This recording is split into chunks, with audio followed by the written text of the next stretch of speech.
Og i dag så har vi så fornøjelsen af at åbne Jørgens udstillinger. Det snakker Leif Arpmann og Jørgen så om Inger Christensen og om sin kunst.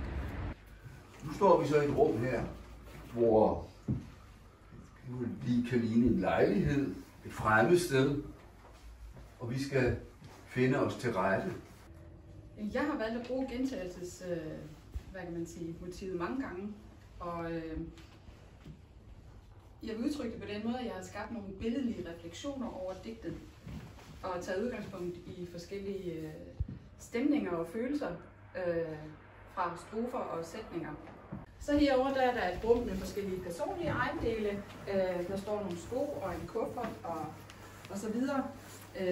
Så det er sådan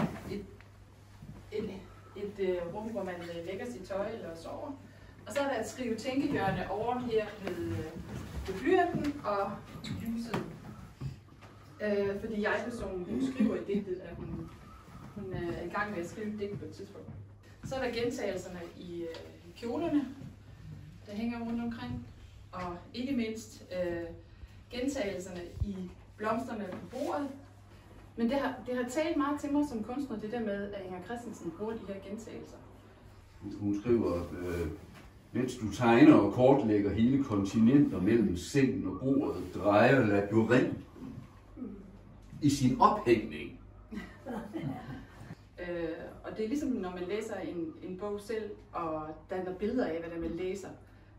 Det er den måde, jeg har arbejdet med det her, at jeg så har lavet de her kunstneriske billeder af Inger Christensens ord. For at man egentlig kan på en måde finde rundt i udstillingen, så har jeg brugt strofer eller ord fra digtet som titler til mine værker. Jamen, for en del år siden, der arbejdede jeg med en værkserie, jeg havde kaldt Phone.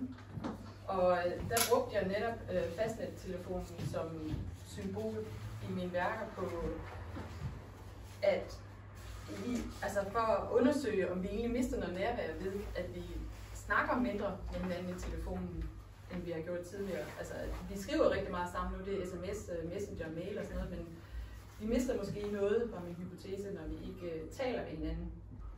Jeg synes også godt, at vi må minde os selv om, hvad et rejsebrev kan, hvis man brugte det i dag. Lever hendes digte videre, mens at lyset bliver ved med at brænde, og vi alle sammen lyser. Og så det andet minutsnit, det kommer så af, når vi lige er der. Det kommer så af Margueriten. Og det er det der med, når man er i skabelsesprocessen, så nogle gange så er associationerne, de kører sådan ud af. Margueriten kommer fra, at de digte, der drikker de mælk.